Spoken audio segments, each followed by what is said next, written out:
Welcome to the channel. We're excited to explore ideas that shaped Western civilization and the world in this series. Our goal is a family-friendly vibe, though sensitive topics might pop up. As such, viewer discretion is advised. When guest speakers join us, we'll ask them to keep in line with our standards, but we can't promise that. Our aim is to break down concepts clearly and concisely without oversimplifying, and focus on discussion of ideas, not necessarily the promotion of them. Satire, nuance, and devil's advocate moments might arise, so context matters. The channel and its team don't officially back any views that are discussed.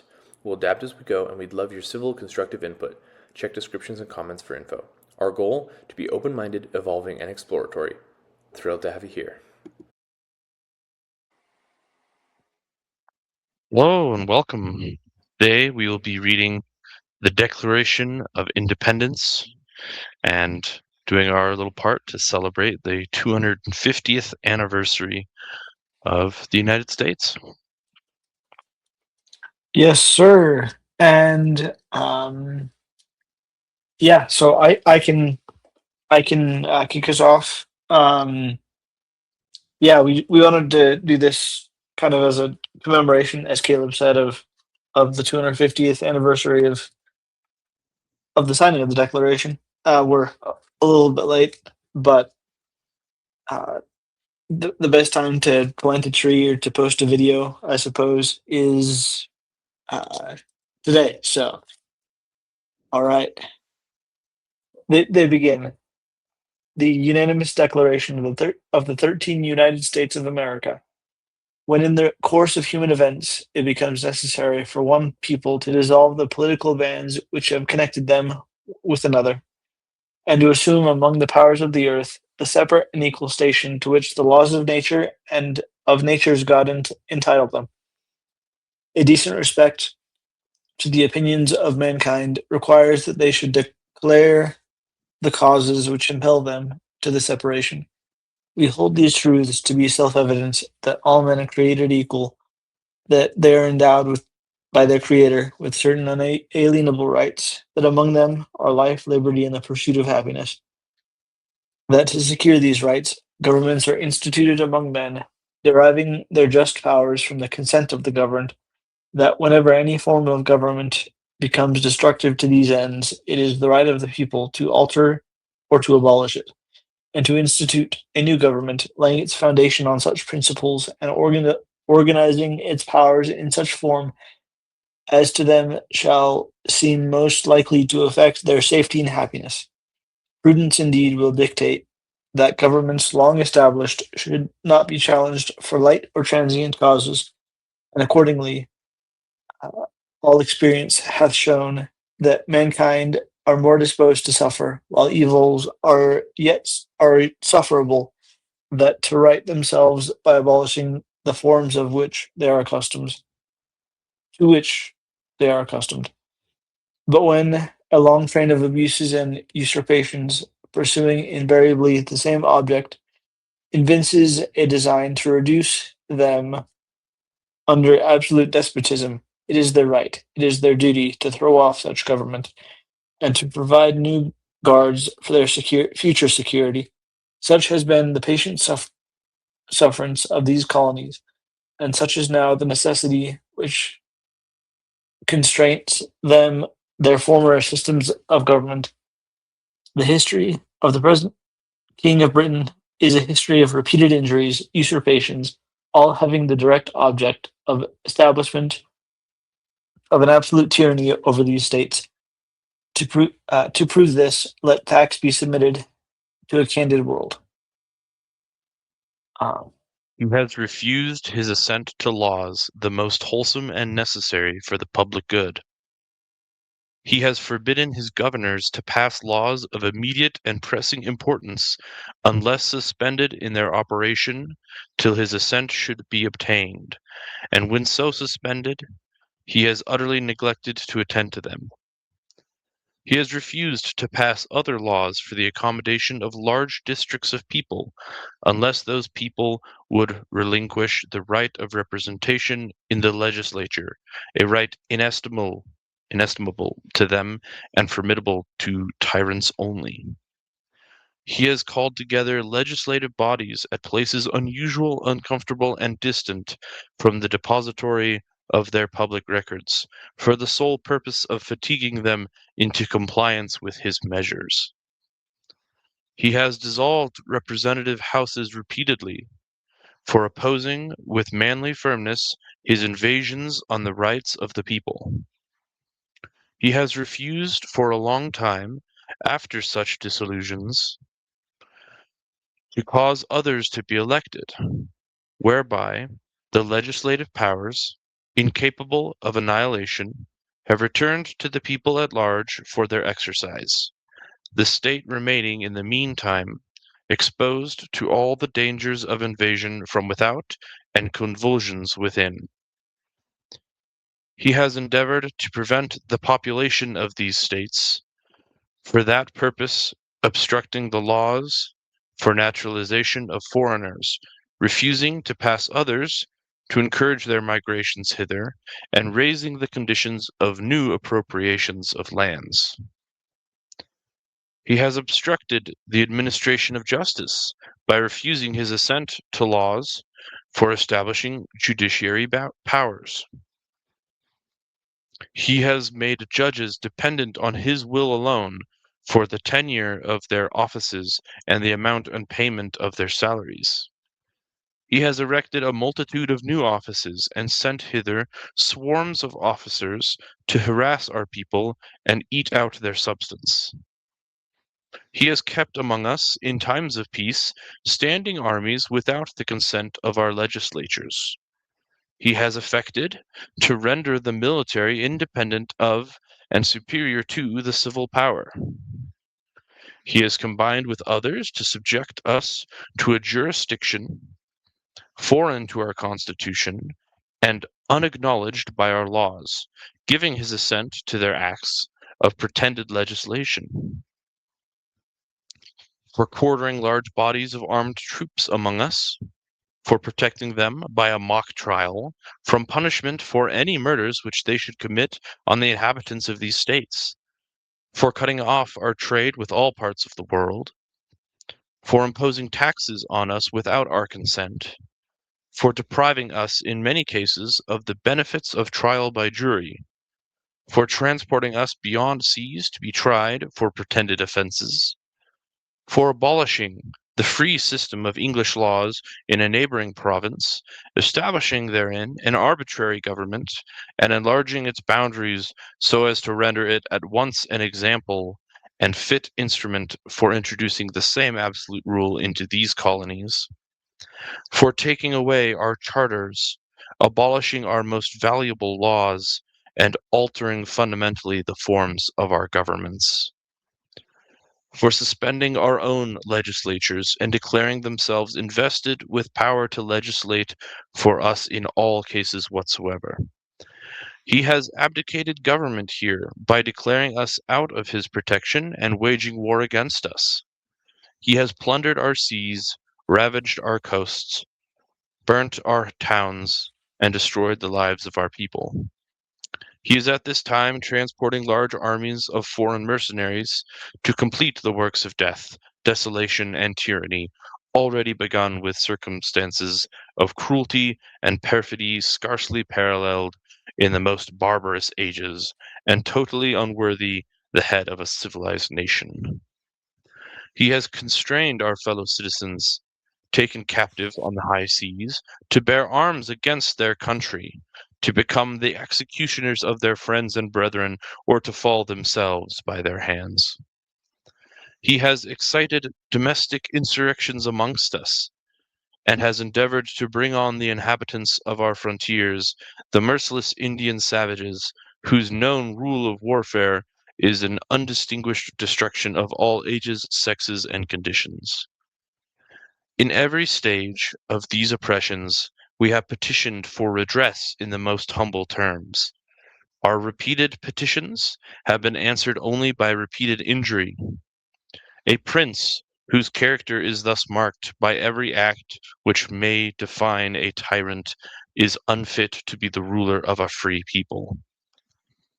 Nor have we been wanting in attentions to our British brethren. We have warned them from time to time of attempts by their legislature to extend an unwarrantable jurisdiction over us. We have reminded them of the circumstances of our emigration and settlement here. We have appealed by their native justice and mag- magnanimity, and we have conjured them by the ties of our common kindred to disavow these usurpations, which would inevitably interrupt our connections and correspondence. They too have been deaf to the voice of justice and of consanguinity. We must therefore acquiesce in the necessity which denounces our separation and hold them as we hold the rest of mankind, enemies in war, in peace friends. We therefore, the representatives of the United States of America, in General Congress assembled, appealing to the Supreme Judge of the world for the rectitude of our intentions, do in the name and by authority of the good people of these colonies solemnly publish and declare that these united colonies are and of right ought to be free and independent states, that they are absolved from all allegiance to the British Crown, and that all political connection between them and the state of Great Britain is and ought to be totally dissolved, and that as free and independent states they have full power to levy war, conclude peace, contract alliances, establish commerce, and to do all other acts and things which independent states may of right do. And for the support of this declaration, with a firm reliance on the protection of divine providence, we mutually pledge to each other our lives, our fortunes, and our sacred honor.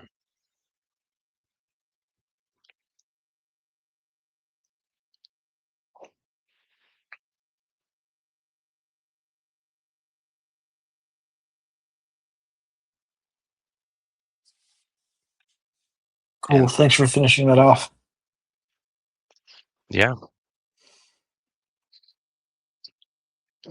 I think it's great how they established the, I guess, sort of civil basis of it, that there was good reasoning for the separation, that they intended the best for their own people, and I like how they even said, enemies in war, in peace, friends. They were not trying to be troublemakers, they were trying to secure life, liberty, and happiness for themselves and for their home, their people. Yeah, and along the lines of that phrase, I'm trying to track it down, um, just to highlight it for the audience. But yeah, I think it's great that they make sure to make that like very clear that in peacetime they want to be friends with Great Britain, with the king, uh, despite the repeated and consistent, I guess, overstepping of boundaries, uh, refusing assent to laws, um, establishing unfair laws with the people, obstructing administration of justice, and so on and so forth. Um, and along those lines, I think it's really cool that of these things, the Bill of Rights specifically directly addresses so many of these things. Um, like that members of the or that soldiers cannot be like quartered uh, without permission in citizens' homes. Um, rights to a fair trial, protection from a mock trial. Oh yeah, ordering large bodies of armed troops among us is what it says in the declaration. Um, one of the major things of, I guess, from my studies of this time period was that taxation was a huge complaint among the the founders, which I think is interesting to note. But yeah, benefits of a trial by jury being one of the things that in our constitution we have as a right, explicitly stated. You know. Yeah. Also, the conditions of emigration, like the previous arrangements. I think there was something. I forget where it is, but there was something about um, what sounded like the establishment of like citizenship in a community, or like upon which rules like you would be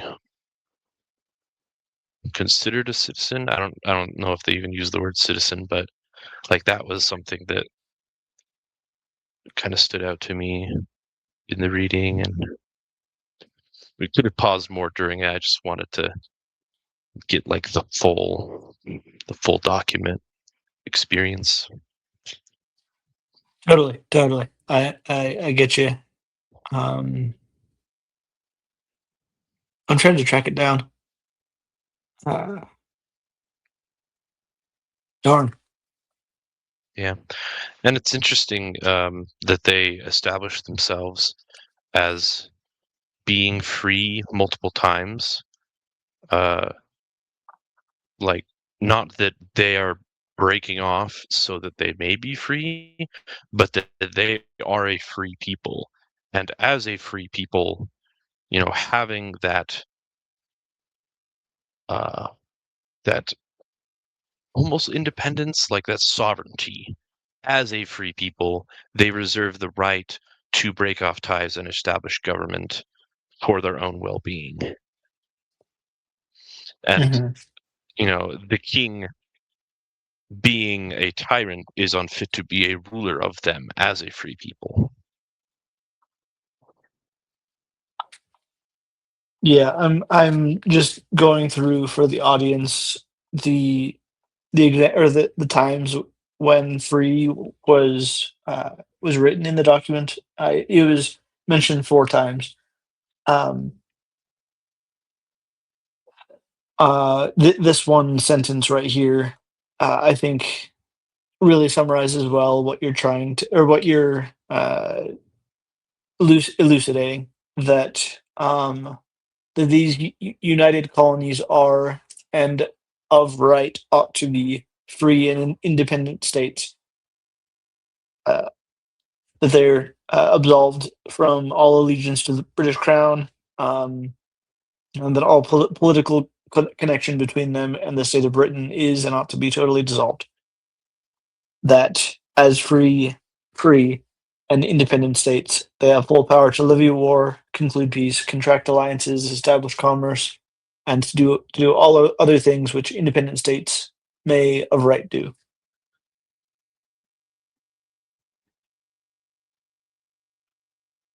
So I guess that was the last paragraph. Yeah. But it caught my eye. This is um, maybe 3/4 or 2/3 through the list of grievances. For abolishing the free system of English laws in a neighboring province, establishing therein an arbitrary government and enlarging its boundaries, so as to render it at once an example and fit instrument for introducing the same absolute rule into these colonies. So it's, certainly the abolishment of like English common law, which I guess is what they're referring to, is an issue, but also the fact that it can act as a stepping stone to expand those tyrannical behaviors. And it makes me think of there was some quote, some saying when there was like the Cold War period, there was something like, injustice anywhere is a threat to liberty or justice everywhere, or something like that. Mhm. About like freedom and the risks and dangers of accepting communism, and maybe the need to intervene. Um, but that caught my eye. Like, it's important to secure your own freedoms and justice, and being aware of the risks to it. Mhm. A couple paragraphs or a couple sentences down, there's the two sentences that talk about what you were what you were kind of talking about there. That in the colonies, the king uh, basically dissolved their own legislature. Uh, yeah, legislatures in the colonies, declaring them declaring themselves, meaning that the British lawmakers invested with power to legislate for the the colonists or the colonies in all cases whatsoever.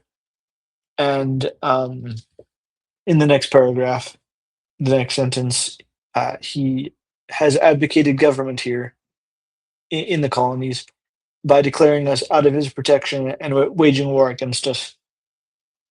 Um, which I don't know if is necessarily contradictory. It could just be like a chronological sort of uh, description, if that makes sense. But I thought Yeah. those two sentences were interesting.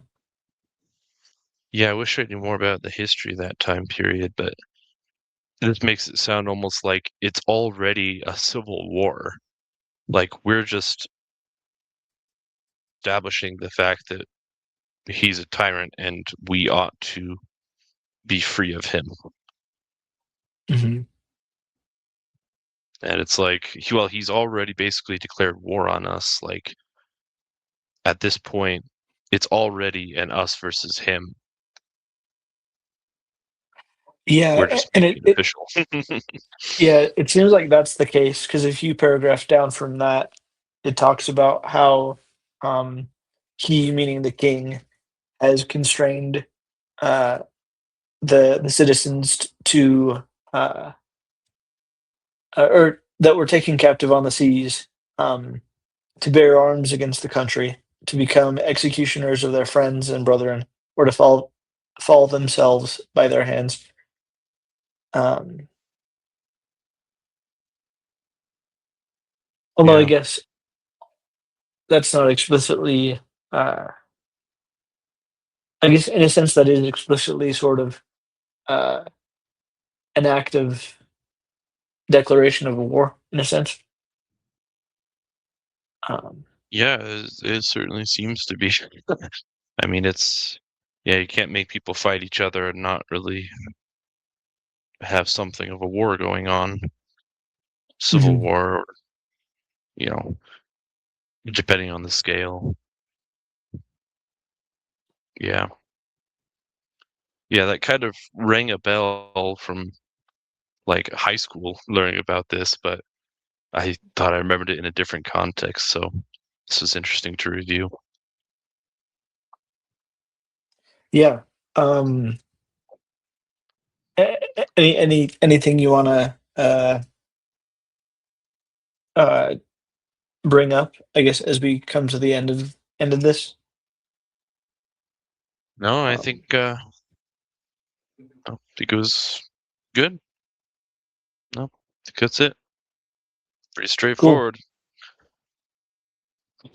All right. Well, I guess I can close this out. Thanks again for joining us.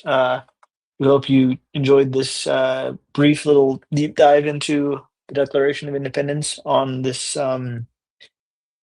Independence Day weekend. Stay safe. Um, as Caleb said some time ago, be good. And yeah, thanks for joining us. See you in the next one. Thanks for joining us through today's exploration. If this resonated with you, please subscribe, like the video, and hit the bell so you never miss an episode. Check the description and pinned comment for extra resources. Thanks again for being here, and we'll see you in the next one.